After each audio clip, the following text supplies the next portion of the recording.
violence or domestic abuse. Sue has already outlined how important it is to her. From a personal perspective, up until fairly recently, I was in charge of the public protection area, so I'm very committed to tackling domestic abuse and all things against sexual offences against women and girls. We have had an increase in the level of domestic abuse reporting in South Somerset over the last 5 years. That's healthy.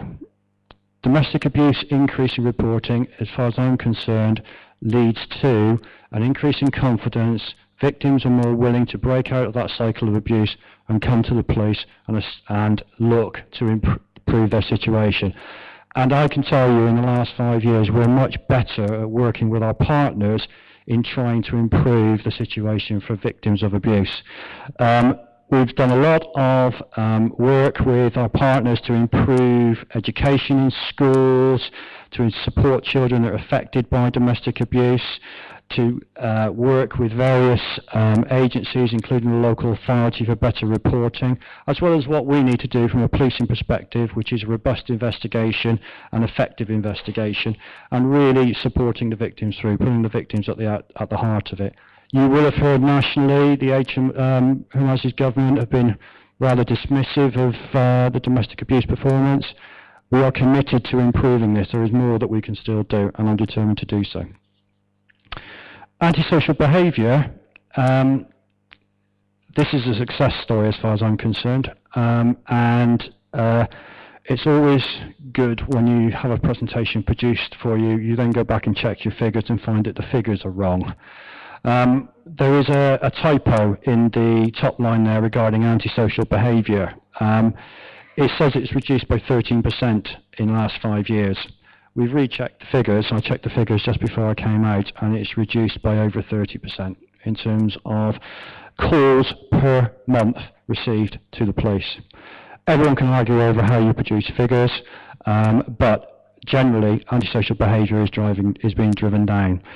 That means that compared to just 3 years ago, we are dealing with 100 fewer incidents per month compared to 3 years ago. Also, and this is something that I'm very much committed to, is we're doing it correctly at first point of contact. If we can resolve it there and then at first point of contact, we will do so. I am absolutely certain that there are some people in the room that won't have had that experience. And what we've got to do is work with you to improve that situation. I'll go on later on to an example of how our officers, Paul Thomas at the back, have worked very successfully with local authorities to crack down on some of these issues with trading standard, local authorities and licensing. So we really are committed to reducing the impact on our most persistent offenders. We will keep at it. Burglary. Burglary has fallen across the South Somerset area quite considerably, over 48% over the last 5 years, which is 400 fewer victims. Within the last 12 months, there's been a further reduction, not by 446 victims, it's by 46 victims. It's another typo, I'm afraid, but we have also improved our solve rates in that we're now solving 1 in 5. And our satisfaction for burglary is slowly increasing, which is good. 97% is very, very good. Sue's already mentioned just briefly some of our partnership working, and this will continue, and I'm very much committed to this continuing. Farm Watch, Rural Crime Initiative, very successful and ongoing. The Family Focus projects, which are going there, looking at antisocial behaviour and working with our PCSOs. The volunteers are numerous across the South Somerset area, and our cadet programme, and Speedwatch is in place in the area. I know there has been some problems with some of the speed watches, and I think there might be a question on that in a moment, but that is something we are committed to as a local area to improving our involvement and commitment to Speedwatch.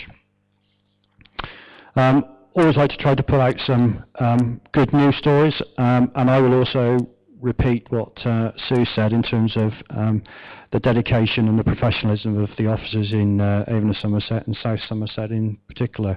I'm fairly new to the area, but I've been absolutely knocked out by some of the commitment and some of the work that some of your officers and your PCSOs are doing across the area. Most of you in the room will probably know Paul Thomas, the beat manager at the back. I had the pleasure of going out with him on patrol just the other afternoon.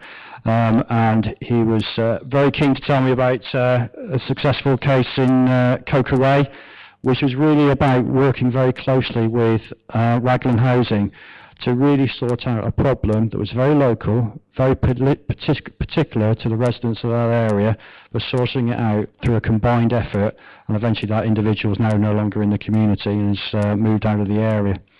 PC Lisa Hallett setting up and launching last week the Crew Kern, shop radio link, which gets a better response there, helps us tackle retail crime and also antisocial behaviour. Again, a good initiative working in the local area with our officers. And Andy Stewart arresting and successfully prosecuting a man in Ilminster who repeatedly used the 999 system. You might think, well, why are you dealing with something like that? Well, that's the sort of case that takes us away from our core role and takes us away from dealing what we need to deal with, which is actually calls for attention and calls for assistance. So if we deal with antisocial behaviour like that, we can nip it in the bud, and that has really curbed his behaviour. So that's enough from me until you get on to the hard questions, which please refer to Sue, not myself. Any questions? Thank you. Thank you, Jeff. Thank you. Okay, can you just wait for the mic, just so that we can... Well, you can hear me, I don't need the mic. I think we do, because we're trying to web stream it. Okay. What I want to know is, you three people I've never seen in Chard before. Oh, well. Now, can you tell me where you live, please? Me? No, the gentleman on your left. You're right, sorry. I live in Bristol. Bristol. And you, madam? I live in Somerset. Somerset. Yeah, but what town? Any town? North Somerset. North Somerset. And yourself? And I live on the Meadows. Yeah. Now, my second part of the question is, what do you three know about Chard? What do you actually know about Chard? I'm a Chard person. Mm-hmm. I'm a Chardian. And I've lived here all my life. But I've never seen any three of you. Okay, well, first of all, I mean, I have been down here, but I don't know about Chard. You're absolutely right. But that's the whole point is having neighbourhood policing teams that do know about Chard. And that's why you have some local officers here to actually, I think they're actually here, that you can speak to be able to work out, what the particular issues are in Chard. Because of course, it's Avon and Somerset is a large area. That's one of the things that I have been very conscious of, being the Police and Crime Commissioner for Avon and Somerset. And that's one of the reasons that we've actually created a local police and crime plan. Yeah. Because up to having a PCC, you only had one police and crime plan for the whole of Avon and Somerset. And local people have told me very clearly that one-size policing does not fit all. So that's why local priorities have now been set into your local plan. All right. Without looking at your computer or a map, if I was to say to you, do you know where Dwelly Close is? Would you know where it was? No, but we don't have to. That's what your local... Yeah, but you're saying the other people liaison with you. Well, maybe you should ask the... Go on. I don't know that location. There's a lot of locations in all of Avon and Somerset that I don't know. However, Rob Jameson, who's sitting along the line from you, is the local area sergeant who does know that area, who, working closely with Paul Thomas, would be immediately in touch with me if there's something that I need to know or he needs my support to assist to sort out. And that's the way the system will have, unfortunately, to operate. I can't know everything that's going on locally. I have an expectation that my officers will inform me if I need to know it, and if I need assistance in sorting a problem out. All right, I accept that, what you've just said. But my second question is... Say, what is the issue? Is it because that you're saying that we are making decisions for... Yeah, because we're outside of the community. We're too far away. I just want to know what you're actually wanting the issue to be. Yeah, it's because you're outside of the community. You don't know how Chard ticks. Mm-hmm. You only go by what your fellow people say, aren't you? Yes, but what is the issue? In as much as... Oh, come on. What do you mean what the issue is? Well, I'm telling you what the issue is. You can't decide what we want in Chard when you don't even live in the area. So I don't see where you're coming from. And as far as local priorities are concerned, that was the whole point of going out to consultation on the local priorities, which is why so many people have come back to us and said that speeding, and particularly through some of the villages around Chard and the area, are so important, and that's why road safety has now become, has far more of a greater priority in Avon, Somerset, Constabulary, because that's exactly right. We did listen. All right. Can I just come to another question? A question was brought up. I'll just say this. Now, I was under the impression that Chard Police Station, not so long ago, had about 40,000 spent on it to uprate it, to make it modernised. Now, am I correct in that? And now you're going to close it all down and move it all to Bridgewater? No, we're not closing it down and moving to Bridgewater. We will be looking at co-locating. Obviously, before 2010, every year since the war, after the Second World War, the budget that the government have given to policing has increased year on year on year. Okay, it was not until 2010 did they pull the plug, and therefore it had to be we had to be far more effective in the way that money was being spent. We couldn't just spend it on increasing number of officers, because the money is not coming from central government anymore.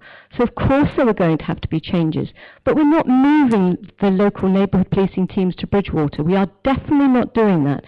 What we're saying is that because we are going to have smaller workforces, because there is less money coming from central government, rather than have half-empty buildings, we are going to work with district councils and organisations so that we can stay in Chard, and that we can provide as good a service as we can. But certainly we are not moving Chard local neighbourhood policing teams to Bridgewater. Okay, okay. This gentleman here.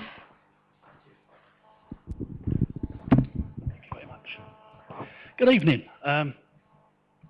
Quite easy one, this. I live in a road in Chard called Minton's. If you ask most people from Chard about Minton's, they'll go, oh, poor sod.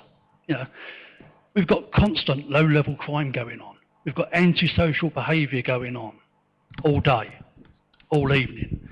The only time we see a police car or policeman up there is when they come to arrest someone or dropping someone off that's been arrested. We never see a bobby on the beat. We never see a PCSO walking up and down there. If a PCO walks down the bottom of the road and they try to talk to some of the offenders just tell them, you can't do nothing to me, you can't arrest me, you can't touch me. What are you going to do about that sort of thing? It goes on all the time. And it isn't just Minton's. On other parts of Chard it goes on.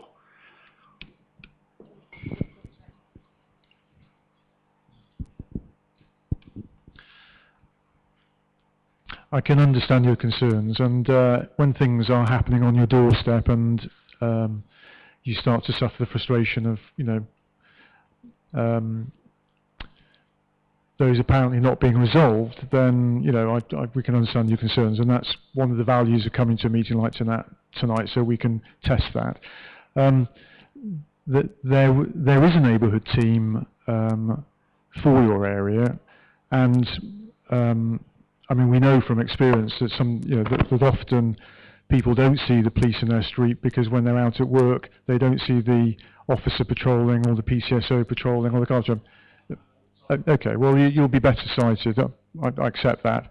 But what we are looking at is giving PCSOs a greater range of powers as well, so that when they are confronted with antisocial behaviour or problems which are plainly causing you frustration, they are equipped with the tools to do the job. The specifics around how we're dealing with things in this area, Jeff may wish to come in on, but I suspect that if we talk to a neighbourhood officer responsible for your street, they will be conscious of what's going on there, and will be looking for ways of problem solving that with other agencies as well. Jeff, did you want to? Yeah, I was going to reiterate what John has just said. The expectation I would have of my neighbourhood team is to know where the problems are and be working to try to resolve those problems by appropriate patrol at the appropriate time in an intelligence-led way. I'm looking at Rob behind you and Paul of whether they have anything they want to particularly say about that particular location, if there is anything, or we need to speak to this gentleman to get more detail. The issue I would say is what we do need is a level of reporting and a constant level of reporting so that we can actually see the level of the problem. If you have reported it, great. We need to. Right.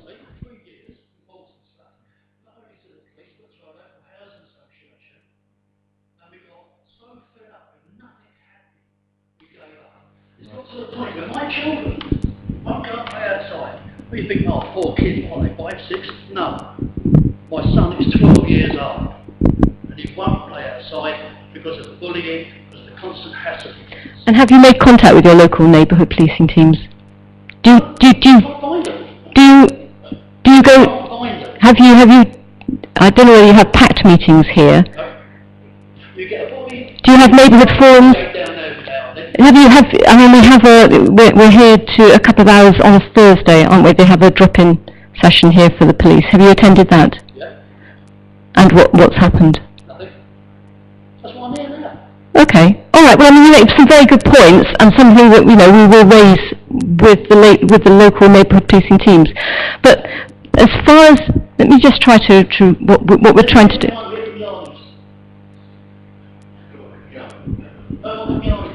One of the biggest housing associations in this area. Mm-hmm. You've got no representative. This is a public forum for you to ask. Surely you should have someone who be honest with us, who deal with the complaints that us residents put forward. They're not working with you, we go to the Arlington or vice versa. I'm very happy to call a meeting with Yarlington and the local police. That is not going to be an issue. The issue, what we really want, as far as today was concerned, is that what local people have told me is not that they were not able to speak to their local bobbies, but that they weren't able to speak to anyone senior in the organisation, which is why John Long and myself have come to here, and we're. Okay, well, let me find out as far as the neighbourhood forums or packed meetings that there are in Chard, okay?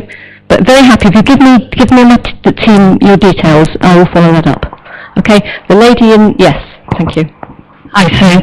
I'm Kath Morrison, I'm currently a councillor for Chard. I've got some issues. I work very closely with our local police in Chard and they do a fantastic job. They know I'm always saying that and I think they get fed up with hearing it.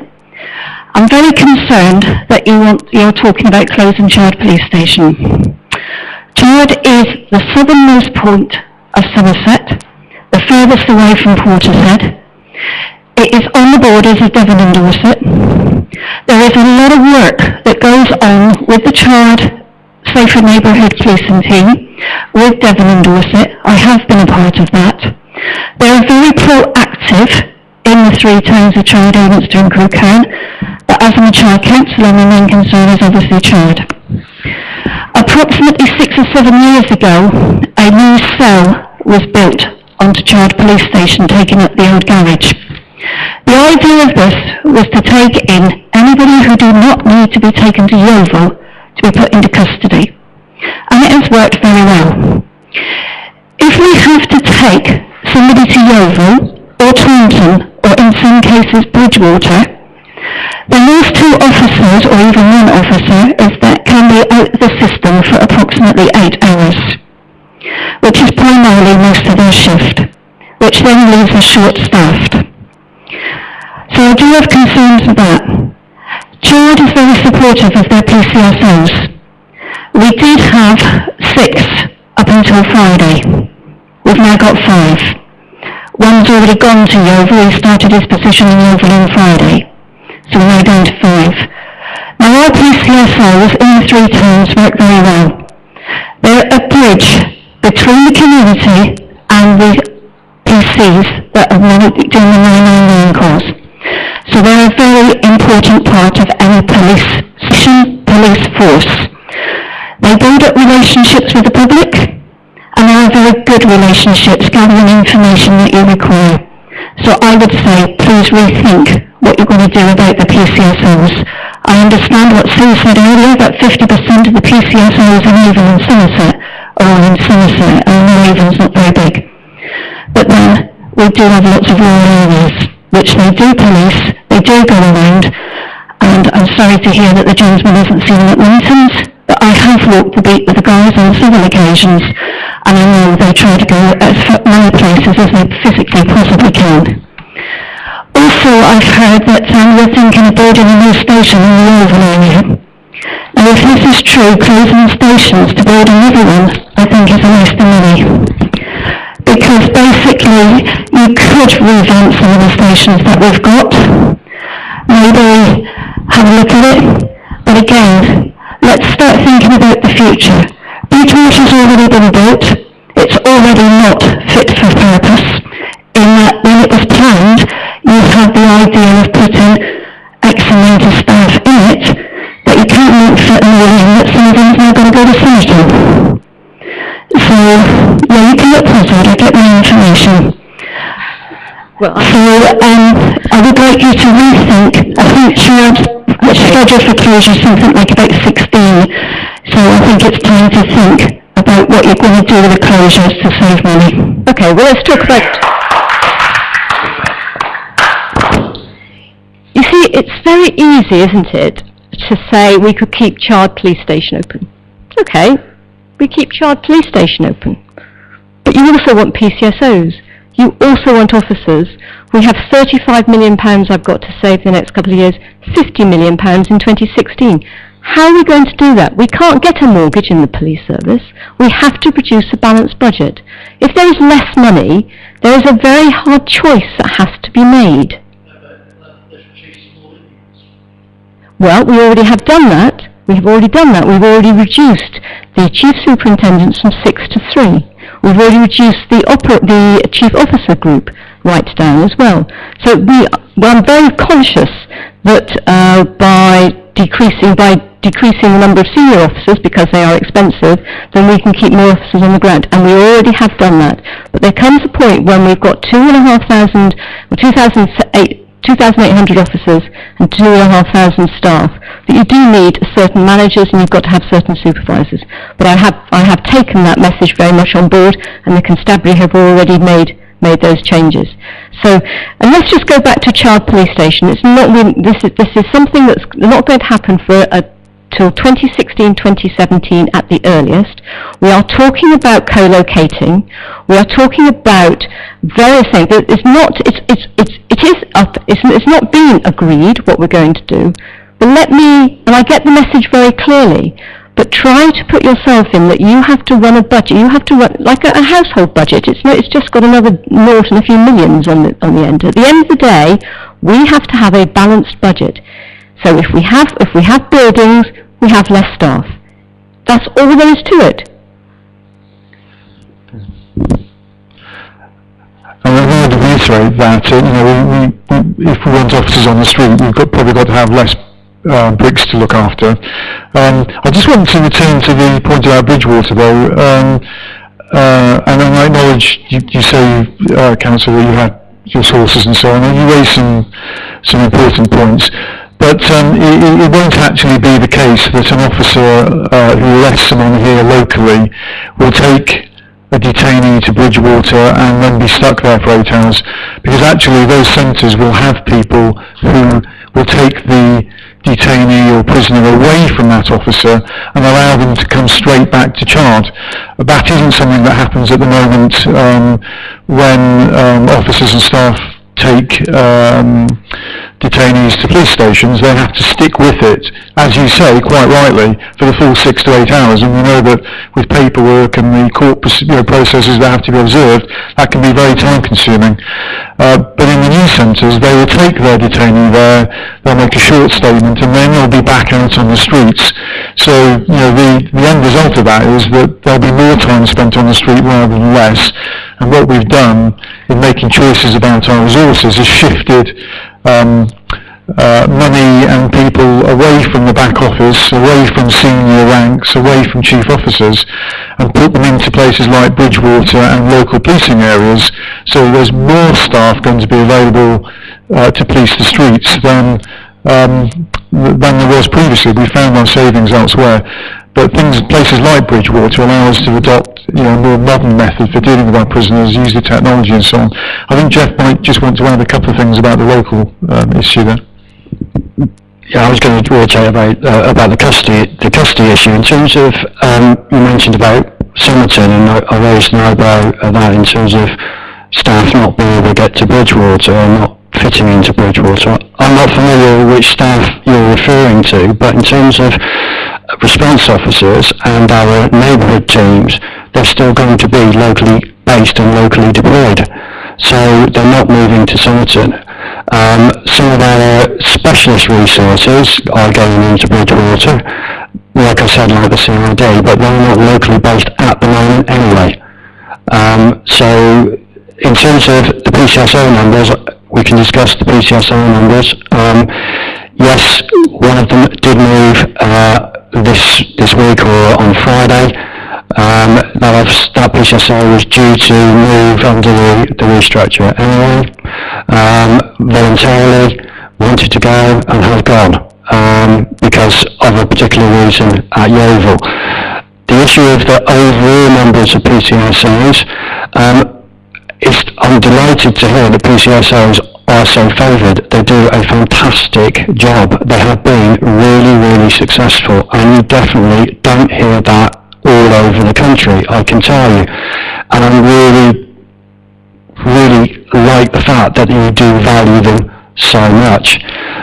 What we've had to do as part of our looking at our resources across the area and across the force, we've had to look at where our greatest demand is, where our resources are required to be to give a more even spread. Under that work, the actual number of PCSOs that are required for the child area is 3 to 4. Under the same work that we have done in terms of looking at our appropriate level of resource in appropriate areas, we're bringing in an extra community beat police officer into Chard. So whilst we're reducing the number of PCSOs, there's another equivalent of Paul coming in to Chard. The other thing in the commitment that I will say is this is our best plan according to the statistics, according to the evidence that we've got at the moment. If it proves, when in reality we've done it for a period of time, that we might need to tweak it again, then we'll look at it and tweak it again. Because the PCSOs are not leaving Somerset. And what the commitment I will give you as the area command is we move our resources on to where the demand is. Now that might not reassure you because you are losing two PCSOs, but that's where it comes from. Thank you. And you also mentioned about Ilminster. Can I just show you one of the things that we're also talking about at Ilminster is moving in with the fire station next door. Now that's got to make sense. Rather than have a fire station and a police station next to each other, we can actually move into the same building. So we will not be closing Ilminster until we can either move into the police station or co-locate to a very similar site. So what we're trying to do is actually still stay in all our local communities, but actually move into smaller areas or go into district councils or wherever we can go. We're making sure that we are still very accessible to local people, and that's what we need to be. Sorry, Toby, you've got some? Yeah. Thanks. Sue Osborne, I'm a district councillor for a rural ward called Winwhistle, which is the rural area between Chard, Crookherne and Ilminster. I've actually learned recently through the grapevine that Winwhistle Ward is no longer going to be covered by Ilminster, but from July it's going to be covered by Chard. And I've just learned from Kathy that you are going to be one PCSO down.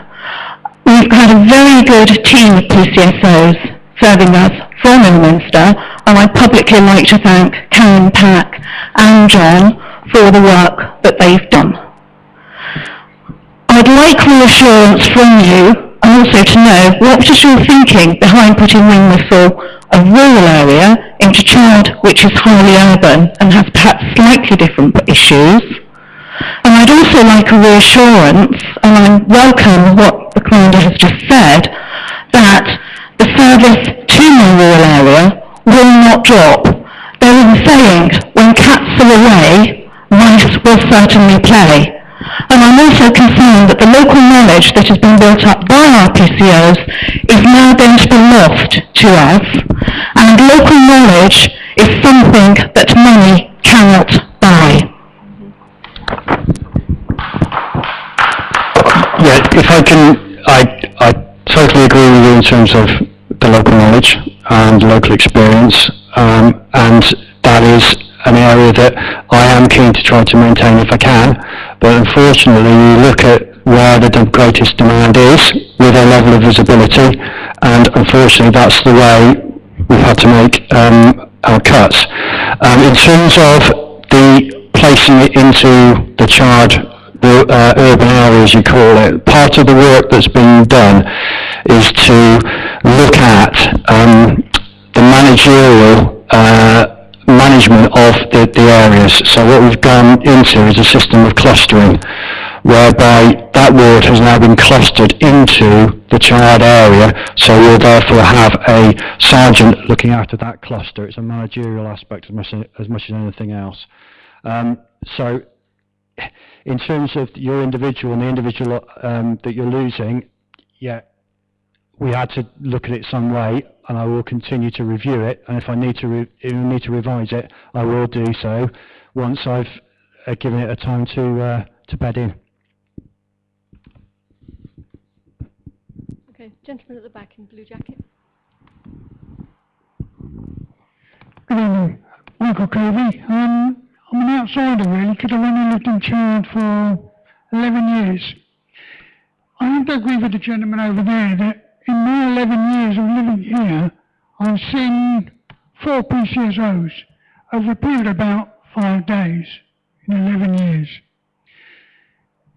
With reference to PCSOs, they're not warranted, so they have the same power of arrest as any other person here.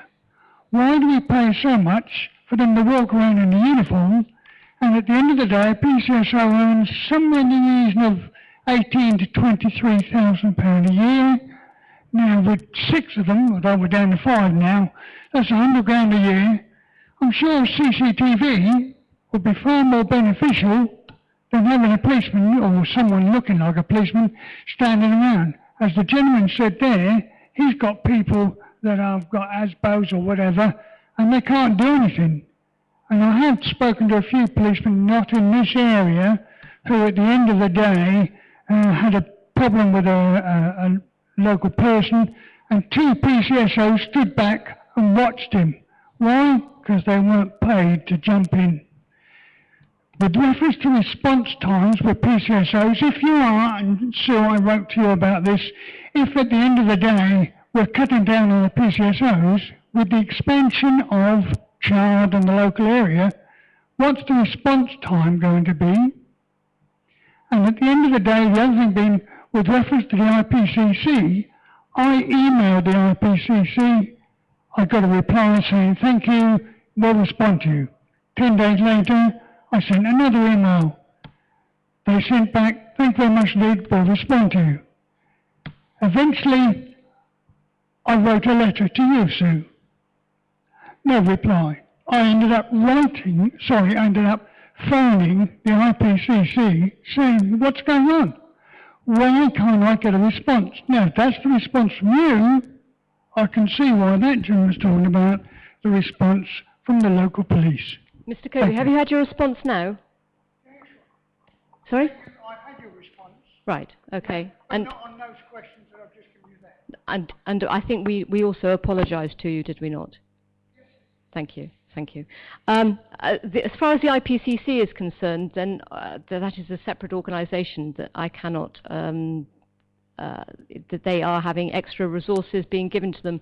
What's happening as far as the IPCC is concerned is that the government is taking off top slice of all the forces money to be able to give extra resources to the IPCC. So the IPCC will be improving their response over the next, probably next 2 to 3 years, because they're taking money that would have normally would have come to us, which we would have been able to have spent on police officers and PCSOs, and the central government has taken that money off, which is called a top slice, taking that money off the constabulary and being given to the IPCC and to the HMIC as well. So that money is directly coming from Avon and Somerset to beef up the IPCC.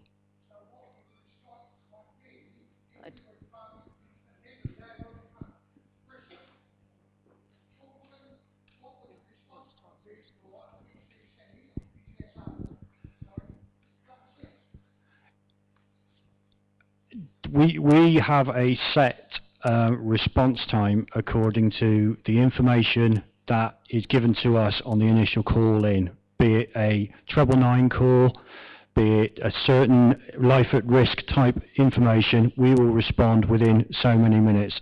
Off the top of my head in front of you now, I can't remember what it is, but we have a response time. What we are doing and how we deploy our staff, we deploy our staff in an intelligence way such that the response times, it's the same as the ambulance service, it's the same as the fire service do it. They deploy the resource so that they can manage the response times. It's less for a more rural area because there's more going on. In a more urban area, it's slightly longer for a rural area.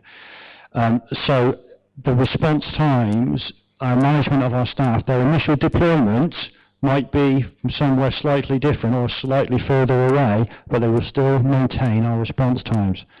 So the response times for officers coming from Chard, whatever happens, will still be the same or very similar. That is the intention of the restructure. In terms of your comment about the PCSOs vis-a-vis against an officer, they do very different jobs, in my opinion. And yes, there are times where a PCSO could do with more warranted powers, but the role they do is a particular role, and I get the impression they're valued on the whole within this audience.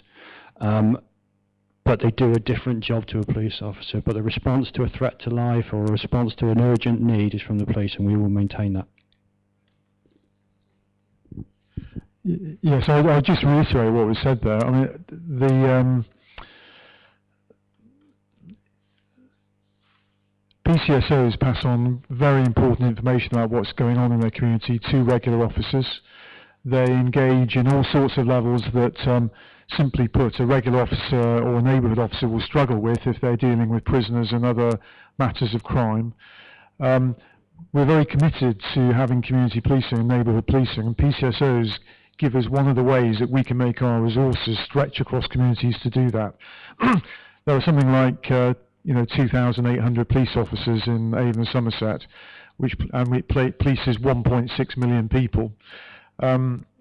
So we have to be realistic about how we deploy our people to give you coverage right across your communities.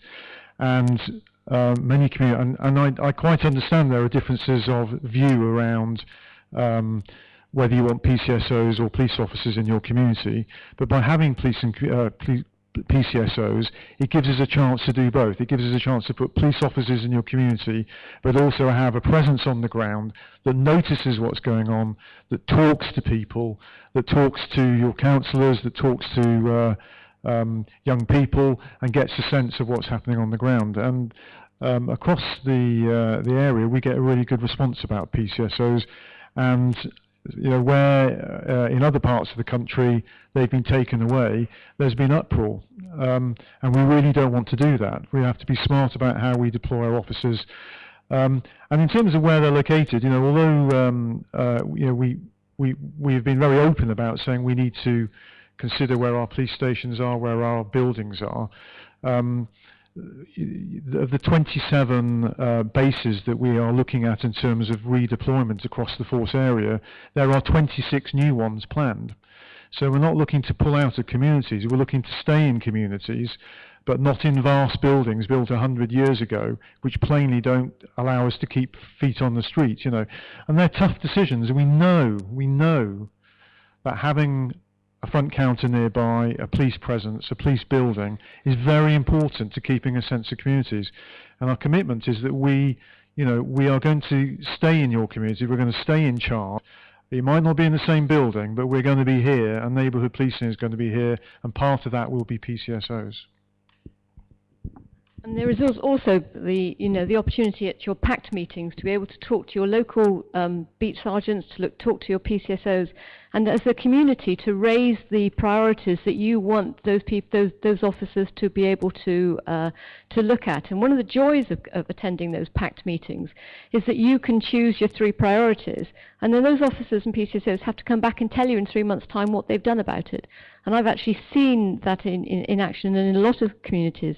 So I would suggest that, if you haven't attended a local PACT meeting, that you do try to do so. No, no. So,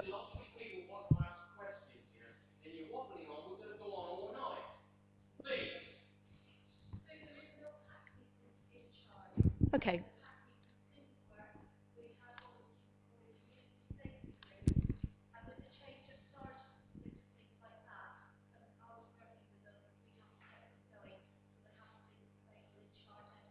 Well, shall we have another go at them then? Right, let's do that then. Yep. Right. This gentleman here. Ian Whitehead, Coombs and Nicholas. You mentioned this evening about Speedwatch. I and my colleagues have been doing Speedwatch for over 15 years. And in that time, we initially had patrol cars, and we had all sorts of officers on motorcycles come on, not every occasion, but on some occasions. This has gradually decreased, and we're becoming very... Beg pardon? Right. And of course, it's decreased in the times they've come to see us. And when we're actually thinking, I'm thinking of packing it in, because it's a waste of time, because we get verbally abused, we get fingers put up, and we stand in all weathers. And coming along, in actual fact, there are 170 cars to 200 cars in 90 minutes pass through us, and 10 to 20% of those are speeding. And some are doing 51 miles an hour in the village. So we think the PCSOs do come, but they've got no power. So why can't you introduce them with some power, even to stop the vehicle, to question the person and ask about speeding? Because some of these police officers who come off the main roads have talked to these people, and they've made had a lot of influence. They haven't booked them, because we 35 miles, 36 miles an hour, we give them a ticket, or they get a letter. At 42 miles an hour, they get a ticket. But if it's speed camera partnership, 31 miles an hour is £60 fine and 3 points. So we feel, my colleagues and I, that it's time we packed it in, or had the help from the PCSOs, because we find it very difficult. Okay, I'll let Jeff answer that. But first of all, please don't pack it in. Community speed watches, we are reinvigorating those through the constabulary. We are going to give more support to community speed watches. That's absolutely key. And it is only by working with dedicated people such as yourselves that we are going to be able to tackle road speeding. What we've done is investment. We already have 9 vehicles. Is it 9 vehicles? 6 or 9 vehicles? 9. We already have 9 vehicles. We've just invested in 3 motorbikes as well, also with speed cameras, which can be allocated. In fact, something that, as a community, you can request. You don't even have to come through the constabulary to request a mobile camera to come to a site that you know. But obviously, community speed watches is one of those things that can give can provide a lot of evidence that says that there is a particular issue, and therefore that's when they can be tackled by the mobile vehicles. But if you sound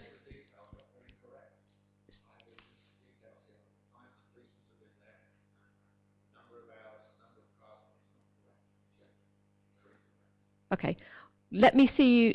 Why don't you seek? Of course you can.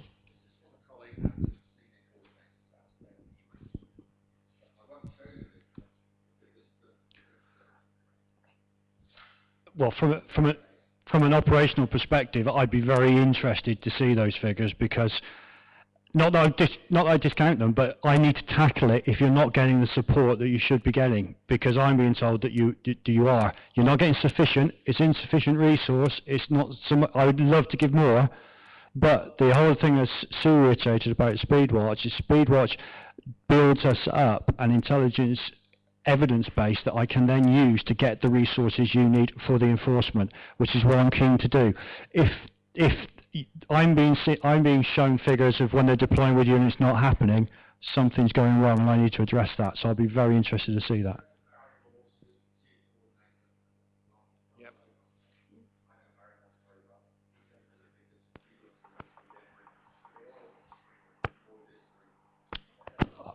I'd like to see, yeah, absolutely. If we can have a chat, and I would like to see those, not to take them away but I'd like just to see some evidence that I can tackle, definitely.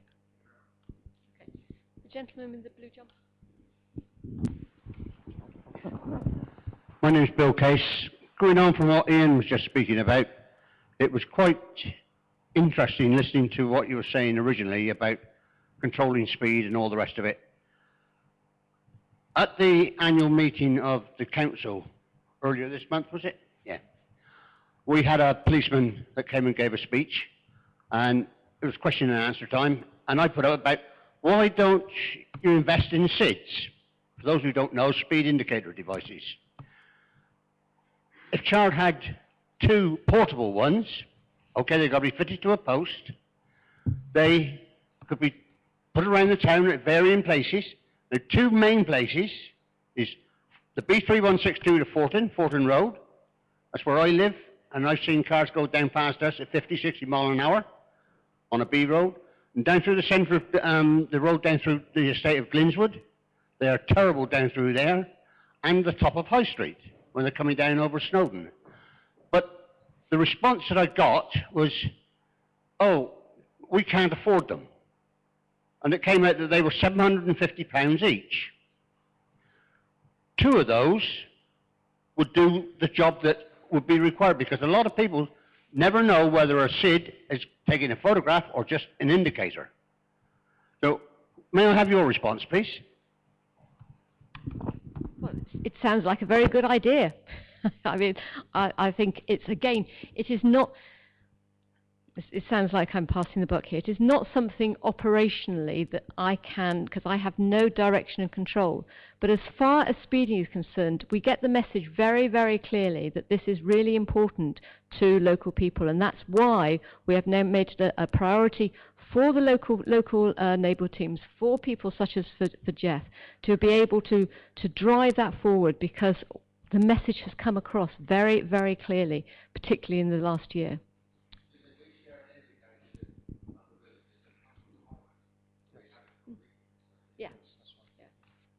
And the other important thing about those indicators is you then need a level of enforcement.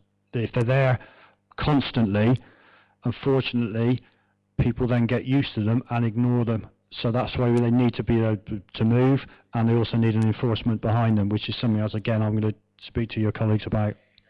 Yeah. It does give a level of data, but people do get used to them ignoring them.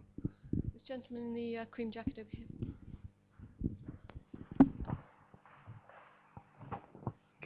I'm Joe Burlington, I'm from Ilminster.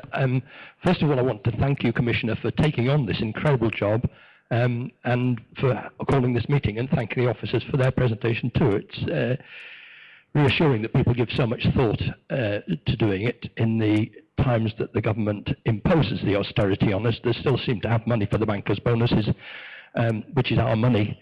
I don't entirely accept that. The question I want to ask is an entirely different tack. It is that Caroline Lucas, the MP for Brighton, was arrested on the footpath at Bolcombe, where there was a protest about fracking. Now, fracking is likely to come here, and there's also a nuclear power station not far away. And people have strong feelings about the future of their grandchildren. Your Assistant Chief Constable mentioned flooding. The Prime Minister thinks it's probably caused by global warming, and it's certain that warm air, which we've got warmer air, it's measured that has more water in it. So now, when there is a rainstorm, it will be heavier. No dispute about it scientifically. So if we invite Caroline Lucas to Somerset, is she going to get arrested for talking to somebody on the footpath? Well, first of all, I'll give that to John, but let me just give you my view. It's a similar one to the badgers, okay, is that if an elected government chooses to do something, it is not for the police to decide whether it can or it shouldn't be done. We would be starting to live in a police state if the police start making a decision about that. But if an elected government do it, what Avon and Somerset Constabulary are absolutely committed to do is to ensure that peaceful protesters will be allowed. There is no element of that, and I will fight that to the tooth and nail, and I know the senior officers in the constabulary will do that too. It is a difficult line to tread, but if an elected government decides that that is something that they are going to do, then that has to be allowed, and that has to be, and the police have to make sure that that is allowed, but also that they have to give the absolute right that there is peaceful protesters are allowed. That is the absolute right of any of our citizens, and that's what the police will defend to the hilt. Earlier today, in a meeting with a local politician, that very issue was raised actually, and they very articulately pointed out the different feelings around that sort of issue. Clearly, if you were to look at Hinckley, for example, there are people living locally who believe that will bring jobs and a certain prosperity and nuclear power, obviously, for the national grid, which is the government's intention. Others have a very contrary view to it. And the police, we find ourselves in a situation where we have to listen to both sides. As the Police and Crime Commission has said,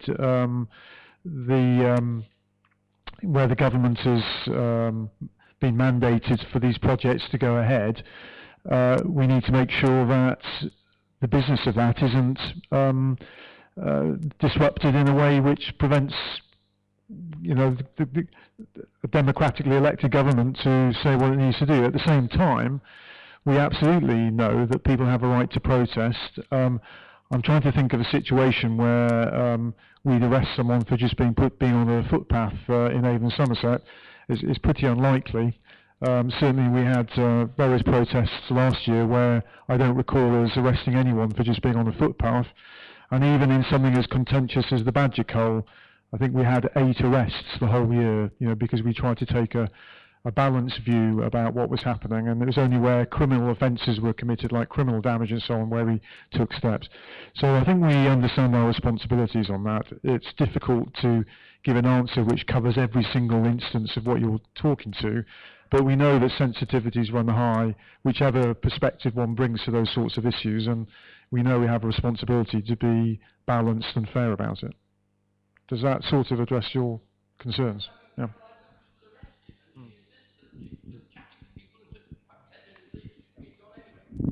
Yeah, just so that people in the audience know, she wasn't arrested by even Somerset Constabulary. It was up in Sussex, wasn't it? So I'll disclaim that one quickly. Assessments here.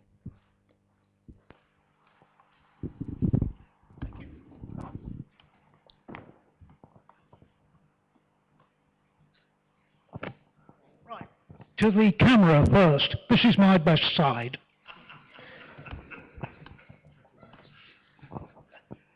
Police tonight have had some brickbats. I'd like to balance that a bit. Early February, my wife and I were the subject of a serious crime. No sooner had it been committed, we were on the 999. And I have to say to the local constabulary, I would hope that you as superintendent would pass this on, preferably in person. And I would like to name Police Constable Andy Wellington for his patience, his kindness and thoroughness in taking the initial statements from us. It took 3 hours. And that's all to the local police. The second bouquet to you as acting chief, I would like to say that in early May, early this month, my wife and I went to the big police station in Yeovil, and starting about half past 1 in the afternoon until something like 4:30, we were watching mug shots, and I'm diabetic, and I have to say that I was given every consideration, and they too were kind, and they went through the procedure, which at first seemed to me rather silly, but after we'd been through it, I thought, yes, there's something in it after all. Unfortunately, my wife and I were unable to finger anybody, but that wasn't for want of trying. The police were there for us very quickly, and we were kept up to date. And I would like to name a second officer, Detective Constable Kath King. She really went overboard. And I would like to be able to thank her officially, preferably coming down from on high, as it were. Thank you. Thank you very much.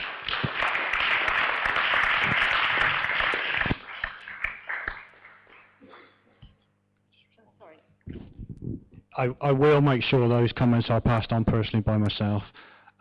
We do carry out a regular recognition of our officers, and I will make sure those personal comments are passed on to them personally by myself or another senior officer. Thank you very much. I'm Jeffrey Steinhardt. I just understand that the speed cameras or safety cameras have been taken over by the police department. Could you tell me when they are going to be turned on? We're talking about safety and speed. Maybe that will help. I'm not going to tell you exactly when they're going to be turned on, so let's just assume they've already been turned on.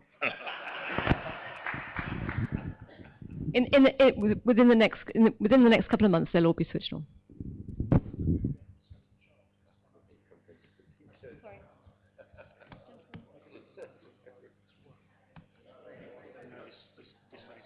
All right, sorry.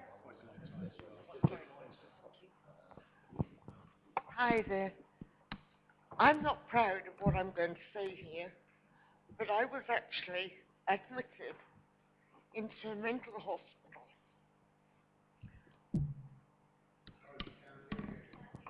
I was actually admitted into a mental hospital, and whilst I was in there, I trusted somebody with the keys and the burglar alarm code to my house. I've been made aware of your case today. Yeah. I think it's probably more appropriate if myself and you, if we have a conversation immediately afterwards. I can see how emotional it is for you. Because I have been accused absolutely. by the police of being drunk. I have a speech impediment. Yep. I am not drunk. Yep. I think we need to have a conversation. I'm aware of what's happened and the letters, etc., that have come in. 21 days before they sent the forensics out to my house. 21 days. Yeah, I appreciate the service that you've been given hasn't been good enough. No. Let me have a conversation with you afterwards, and we'll see where we can take it forward. Okay? I think that's probably the best way forward. And Sue, you pass the buck. You pass the buck every time I contact you. You pass the buck. Why don't we, after this meeting is finished, then myself and Jeff will come and talk to you. Okay? Yes. Okay. Thank you.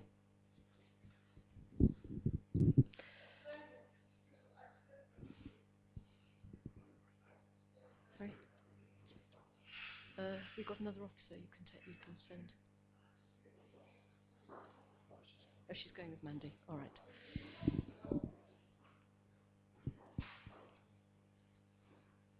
Thank you.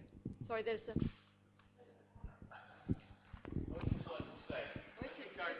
Oh, sorry. I would just like to say that as regards taxing a car, it's John, is it, on the side? You said you react straight away, or near enough straight away. Now, my car came up for taxing, and I was just going across the road to tax it until once not a policeman, but a PSO, was it? PCSO. Yeah. pointed out that my tax had run out on my car. I said, I'm quite aware of that. I'm going over to the police, over to the post office and tax my car now. Here's all the documents.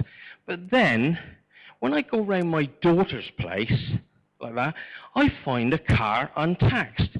October 2013. Now, I came down the Chard police station and reported it. Like that. They said, yes, we'll get in touch with Yarlington.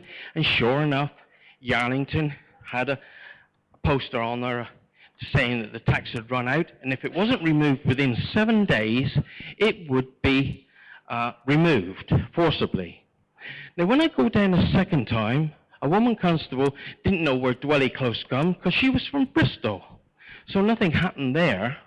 So when I goes down for a third time and report that this car was not taxed and it was still in the same place, like that, that really got my back up. Now, can you tell me why the police said down the station that it would be forcibly removed, but because it's on a private car park, it's not part of the highway?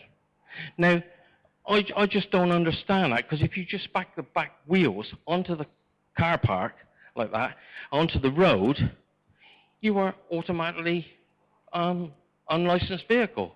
Can you put me right on that, please? I sense Jeff wants to come in there as well, but one of the more helpful powers that we've been given in recent years is the ability to deal with vehicles that haven't got insurance and tax and so on, and get them off the roads, because quite often if there's no proof of insurance and MOT, then they're dangerous. I can't explain in that particular case why it hasn't been removed straight away, but it's certainly something that we would want to act upon. I can't explain why there would be an officer from Bristol in your local police station, because actually they tend to be local police officers, and I would expect my colleagues working in Chard to know where that address is. So if that vehicle is still there, we will find out tonight why it hasn't been moved, and get to the bottom of that.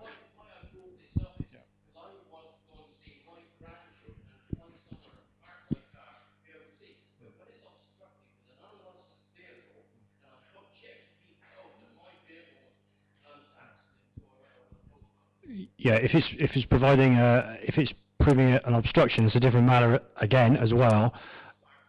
But if it's on a private car park, yes, and the issue, of course, there may well be that they might actually have notified the DVLA that it's a statutory off-road notification, so they've taken it off because they're not using it on the road, so therefore it doesn't need to be taxed.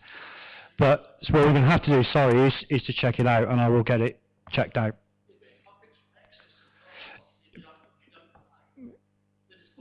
There's more to, yeah, it's going to have to very much come down to the situation.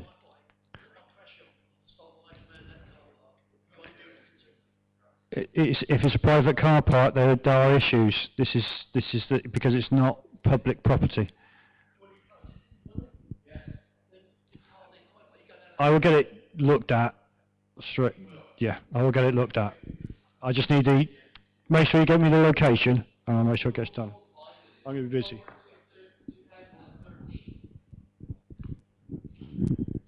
Okay. Are there any other questions? Okay.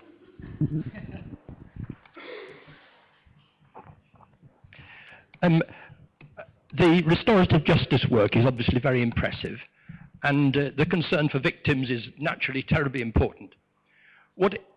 I can't help thinking, though, that an awful lot of the perpetrators of these crimes actually have had pretty terrible lives. And I just wondered whether there's anything much you want to say about that. You know, Tony Blair famously said, let's be tough on crime, and he was that, and tough on the causes of crime. And I wonder whether there's anything you can say about what you see as the causes of crime, what needs to be done about it.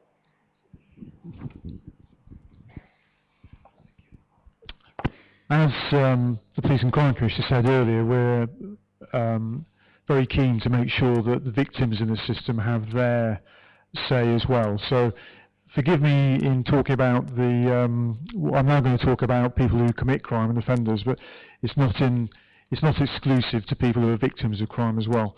But what the constabulary has become quite accomplished at in recent years is working with other agencies, not just to put someone on a conveyor belt through the criminal justice system, go to prison and come out again, but try to stop the cycle of crime that they've been committing. And our experience shows us that there are clearly things that have an effect on people's lives that can lead them to commit crime. It can be addiction, it can be domestic abuse, it can be problems financially, unemployment. There's a whole range of factors. And by working with local authorities, and we have some good partnerships in place in relation to that, and people like probation, the prison service, health, because mental health and physical ill health are big factors as well, we find in that, then we try to stop the cycle by dealing with the problems that that person has. And so in the force we have a scheme called Impact. Those who are most prolific in committing crime, we give them much more attention. It's not a soft option. There's a carrot and stick behind this, but what we do is we give them a chance to work with agencies to turn around their offending. If they step off the path of righteousness, shall we say, we're there to arrest them pretty much straight away and put them before a court. But if it's about dealing with an addiction or a family issue or mental ill health and so on, we think we have a responsibility to work with other agencies to try and turn those people's lives around. And actually, encouragingly, it seems to work, and we have lower rates of reoffending with those people than we used to by just locking them up and then waiting for them to come out of prison again. It's probably a more complicated problem than that, but we know that working with other agencies does help to turn people's lives around. Yeah, okay. Thank you. Thank you, Martin Whale. We've heard a lot about neighbourhood policing, and it's not a new idea really. It's called all sorts of things over the various times I've heard it. You can go back to Dixon the Dock Green if you like. He was a home beat officer or whatever you like to call them. And there's been all these schemes, and they work or they don't work or they disappear, etc. But the knack of it surely is for the officers who are on it, whether they be PCOs or police officers, is to be there for a period of time. And not a year, not a week, it's a period of time. And I think that what we would be reassured is if you could say, well, the officers who are coming here are going to be there for a period of time. I know about promotion and career prospects, etc. But that is the way to make a decent neighbourhood team, because unless they're here for some time, they don't get to know us, we don't get to know them. And that is the crux of the whole thing, in my view. And it's be good if as a force, no, we don't call them force anymore, do we? Sorry, the service, as a service, that could be something that you could reassure us about. Thank you. Officers who work in the neighbourhoods, as you quite rightly say, should be there for a period of time to get to know their communities, and that's a requirement. Officers who undertake that work are volunteers effectively. They express a preference for that work. They will go through some kind of selection to make sure they're fit to do it, and they have the experience to do it, and they have the skills and the interest to do it. But if they are of the right calibre, we expect 3 years out of that officer as a minimum. Now sometimes events come along which prevent that, ill health or a family move or something like that, which takes the officer away. But the longer an officer stays in that role, the better as far as I'm concerned. And there are many instances, and you may know some yourself, many instances of officers around the force who've been doing community work for many years indeed. And there are now many instances of PCSOs who similarly have been doing that work for a number of years. So I have no interest at all in cycling people through lots of jobs just for variety or something. I want them doing the job that matters to the public and knowing who they're speaking to and knowing their neighbourhoods. And obviously I've heard concerns tonight that perhaps there's a perception that some of the officers that serve you don't know your neighbourhoods well enough. Well, that's feedback for us, and we'll take that very, very seriously. But if they work in a neighbourhood, they're there for the duration as far as I'm concerned. And encouragingly, they normally want to be there for the duration as well. Jeff, did you want to talk about anything locally? Or? I would totally reinforce that as the local area command, and the process that we are going through at the moment of looking at all of our ranks and our structures. We're very much, and I was in a meeting today at HQ about maintaining that local contact, local continuity of individuals through, and that was one of the biggest pushes I had just today at a meeting. It wouldn't be appropriate for me to go into individuals, but yeah, I'm absolutely committed to try to keep that as best we possibly can. It's an important point.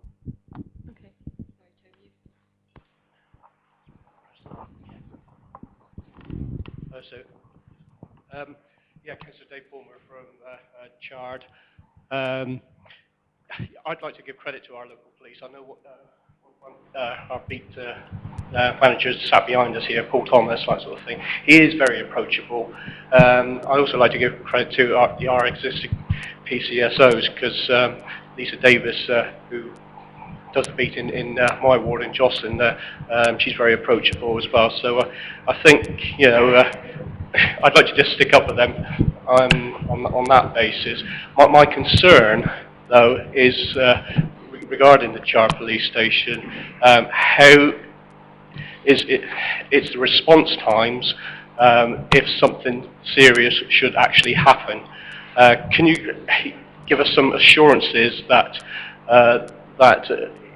you would be able to actually respond quick enough to a serious incident, for argument's sake? And my final point is I can totally relate to you with regarding the cuts that you've had to sustain over a number of years, because as a local councillor, and my two colleagues at the front there, Rick Pallister and the Chief Executive, they totally understand, you know, what we've had to go through at SSDC as well. But at the end of the day, these cuts are not sustainable. Something's going to have to give in the long run. Yeah, thank you. And again, very points well made. In the long run, if something does give, we're trying very hard to make sure it's not officers and staff on the street, and that you'll still have good response times. That's a subject I was talking about with many of my colleagues this morning, you know, about really being firm on response times, making sure that we are responding in time. Going back to you know, the local bases here, I'll just go back to what I said earlier. Some of the bases will change, but they will be replaced by ones that are just more fit for purpose, or where we're sharing with local authorities or other blue light services, so that we can all afford to do that and stay in your community. There's no firm plans to close Chard police station at the moment. We're weighing that up against, you know, what the options are for us, and we'll make the best option with the intention of keeping as many officers and staff on the street as possible. In terms of response time specifically, I think Jeff probably has a point to make around how we plan that going forward. Yeah, I'd come back to the point I made earlier on, in that officers are deployed according to the area where they're likely to be needed. And it's rare, I would say, other than potentially at the start of a shift, at a turnover, that the actual officer responding to a treble 9 is actually turning out at that time from Chard. They will be already on patrol within Chard. They won't necessarily be turning out from Chard police station there and then in response to the call. They will on occasion. They will have to go back to the police station for paperwork or because they've just come on duty. But they are, all officers on response are given a patrol plan. They are given a patrol area that they are to be visible in. And I take the point that you might not see them because you come round the corner and they've already gone round the corner. But they're deployed in an intelligent way so that they're there the quickest response.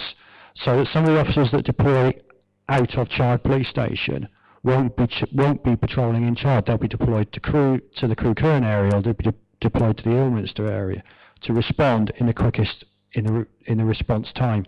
Am I making sense? You're looking queried.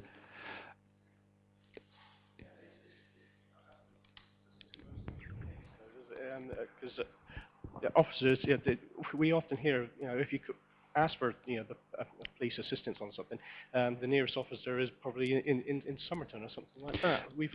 That's because it's potentially that's the nearest available officer, and you can't keep all of your officers at a pool at Chard waiting for them to something to go.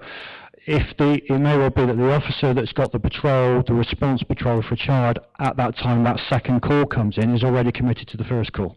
So the most appropriate and close officer is coming from Somerset. That's how we have to deploy, unfortunately, with the resources we've got. The issue I come back to is that the neighbourhood officers won't be deployed. They'll be deployed from a local base. They were going out from a local base, be that a multi-agency in partnership with someone else, if Chard closes, which is a considerable period away. Thank you very much. Right, we will be closing this meeting. What I wanted to say is that, first of all, it's really important of what you've told us today. We will be taking this back on board. Obviously, I am disappointed to hear that community speed watches aren't working. I'm obviously disappointed to hear that packs aren't working. And I will go back and I will work with the constabulary about how we can drive this forward, because that is very definitely my mission, is to make sure that we need you. You are our bread and butter support services to make sure that we work together as the police, and that's something that we will take back. I think it's very valuable to hear some of the good things that our police are doing, but I've always said that I'm only as good as PCC as the stuff you tell me. So that's why it is important that we come out and we listen, and I'm really grateful for all of you to have come out on an evening in half term in May to be able to tell us some of your concerns, and we will take those back on board, and we will make sure that they are addressed at all levels throughout the constabulary, because what you're saying is not necessarily unique to Chard. But I hope you also understand that one of the issues is that what I want to be as open and transparent with you as possible, and that's why we did a strategy on what we were looking at as far as our buildings were concerned. Because at the end of the day, I want you to know what your police service is doing. I don't want to suddenly announce this is a fait accompli and this has happened. I want to talk about with what the plans are and to work with communities about alternatives. But we do have to change because we have less money. We just can't go on saying we can do the same. Those days have gone. And no matter who gets in the general election next year, I can guarantee that no one is going to ride over the hill and give a great big pot of gold to Avon and Somerset and say, here you are, there'll be business as normal as it was 4 years ago. That's never going to happen. This is the norm now. And as an organisation, we just have to make sure that we work and get our officers and PCSOs to be as effective as possible, make sure they have the technology and the kit so that out of stations. After all, the last thing we want is have police stations surrounded by police cars with police officers in those stations, because that's not what's visibility. Visibility is out on the streets where you can see them, not in police stations. So I'd like to thank you very much for your time. Thank you for the issues that you've raised, and I can assure you we will take them very seriously. But thank you very much indeed.